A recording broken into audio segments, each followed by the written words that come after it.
नमस्कार, सूचना दर्पण न्यूज में आपका स्वागत है। आज हमारी टीम पहुंची है ग्राम पंचायत लीलिया।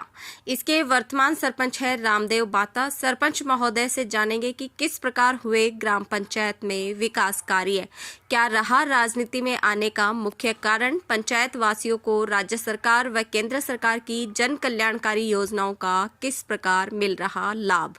आइए सुनते हैं सरपंच श्रीमान रामदेव बंता के साथ प्रधान संपादक कोजाराम की खास चर्चा। नमस्कार, आप देख रहे हैं सूचना दर्पण न्यूज़ का खास प्रोग्राम खास मुलाकात। आज हमारे साथ जो शख्सियत मौजूद है वो किसी परिचय की मोहताज नहीं है, क्योंकि अगर बात करें ग्राम पंचायत लीलिया की तो यहाँ के वर्तमान सरपंच है श्रीमान रामदेव जी बांता। तो आज खास मुलाकात में इनसे चर्चा करेंगे, क्योंकि इनका अगर बात करें पहले ये बिजनेस में थे, उसके बाद में अभी ये राजनीति में आए हैं। तो किस प्रकार जो जनता ने जो इनको बागडोर सौंपी है ग्राम पंचायत की, तो क्या क्या इनके कार्यकाल में विकास हुए और किन किन समस्याओं का सामना करना पड़ा। तो सबसे पहले तो सरपंच साहब, हमारे चैनल में स्वागत है आपका। आपका भी बहुत बहुत धन्यवाद। रामदेव जी, सबसे पहले तो आपका अगर अपने राजनीतिक परिचय की बात करें, आप एक बिजनेस से राजनीति में आए, तो किस प्रकार राजनीति में आने का क्या मुख्य कारण?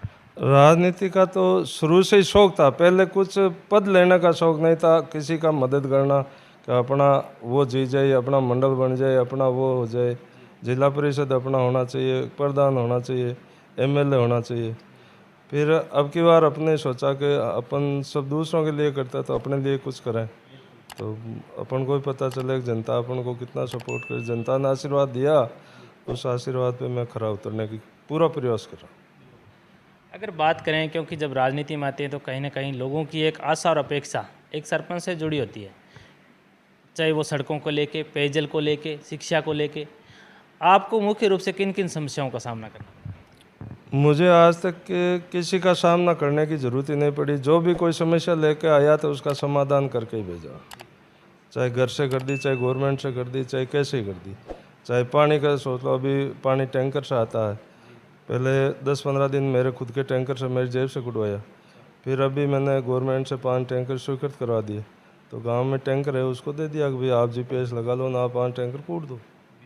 गायों के लिए ये सप्लाई मैंने सुचारू रूप से करवाई थी। यानी कि निजी फंड से आपने मतलब पहले पानी की यहाँ पे सप्लाई आपूर्ति करवाई। तो किस प्रकार जनता ने आप पे विश्वास जताया? पहले आपकी क्या देन रही इस क्षेत्र में? इस क्षेत्र में मेरे को शुरू से ही शौक था कि गरीब की अपन को सेवा करनी है।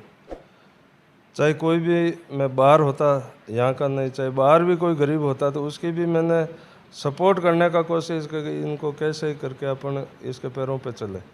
जैसे कोई एक तो सड़क पर कोई एक्सीडेंट मिल जाता, उसको हॉस्पिटल तक पहुँचाने का, उसका खर्चा देने का पूरा मैं प्रयास करता। किसी मेरे भाई लोगों से कहता यार इस जगह यह घटना हो गई, आप भी कुछ सपोर्ट करो, कुछ मैं करता हूँ, तो सपोर्ट हो जाता था। मतलब सामाजिक कार्यों से आप शुरू से जुड़े हुए थे समाज, जिस प्रकार अगर बात करें तो सरपंच साहब, अगर बात करें आपके कार्यकाल में मुख्य रूप से अगर विकास को देखा जाए, किस किस क्षेत्र में विकास हुआ?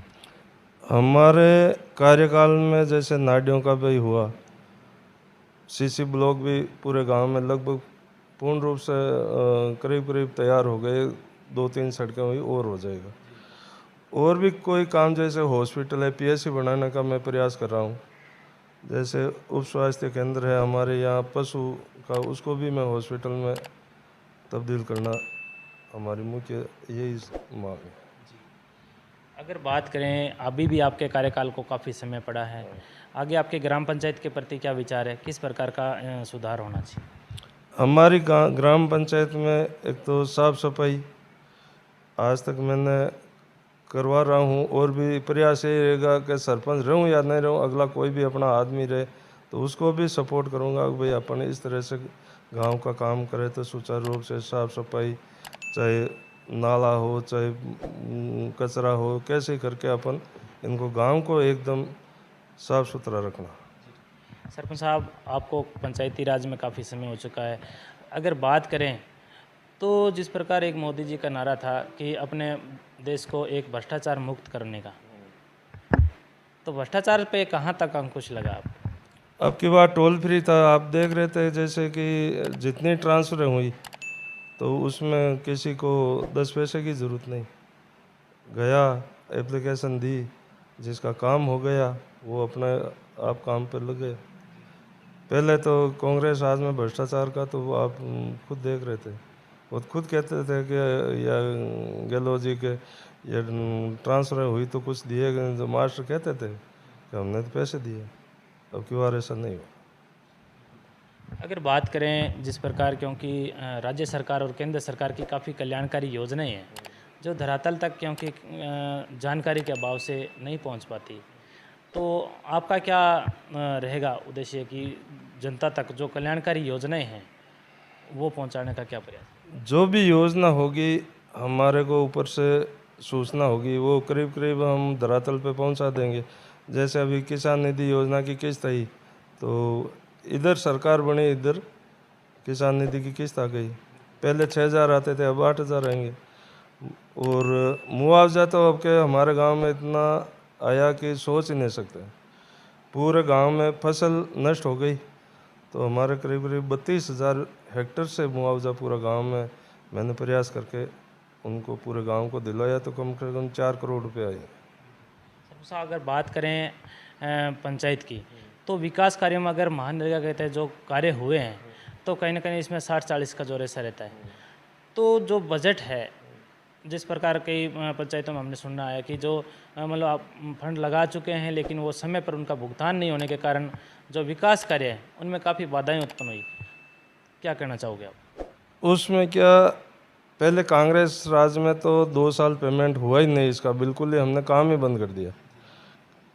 अब आशा जगी है कि अभी बीजेपी सरकार के बाद में, अभी पहले एफटी हुआ था, और भी आशा है कि जल्दी ये एफटी कराने वाला है और इनका भुगतान जल्दी से जल्दी होगा। बीजेपी राज में पहले वसुंधरा सरकार में यही था, अब भी यही है। तो हमारे को आशा है कि अब डबल इंजन की सरकार है, भुगतान टाइम टाइम होगा, गांव का विकास भी होगा।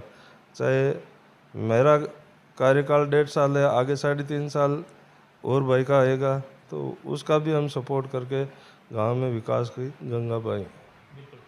अगर बात करें सरपंच साहब, ग्राम पंचायत की जनता ने आपको भरपूर सहयोग दिया और पंचायत की जिस प्रकार जिम्मेदारी का पद सौंपा, आपकी ग्राम पंचायत की जनता को हमारे चैनल के माध्यम से क्या संदेश देना चाहोगे?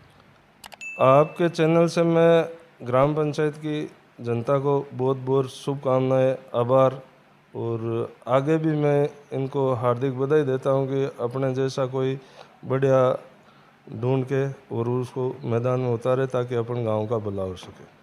क्यों आपकी आगे आने की क्या इच्छा नहीं है? नहीं, हम वापस चुनाव में बस। अगर जनता चाहेगी कि हमें तो रामदेव जी सरपंच ही चाहिए, तो फिर क्या? जनता को अपन हाथ जोड़ के स्वीकार करेंगे कि आप जिसको भी आगे लाएंगे उसके साथ हम भी खड़े हैं, आप भी खड़े हैं। तो ये थे हमारे साथ ग्राम पंचायत लीलिया के वर्तमान सरपंच श्रीमान रामदेव जी बांता, जिन्होंने बताया कि ग्राम पंचायत में सड़कों को लेके, पेयजल की स्थिति को लेके काफ़ी विकास कार्य हुए हैं। अगर कोई कार्य वंचित है तो वो भी आने वाले समय में करवाने के पूरे प्रयास रहेंगे। तो सरपंच साहब, हमारे चैनल में 10 मिनट टाइम देने के लिए बहुत बहुत धन्यवाद। आपको भी शुभकामनाएं, हार्दिक बधाई।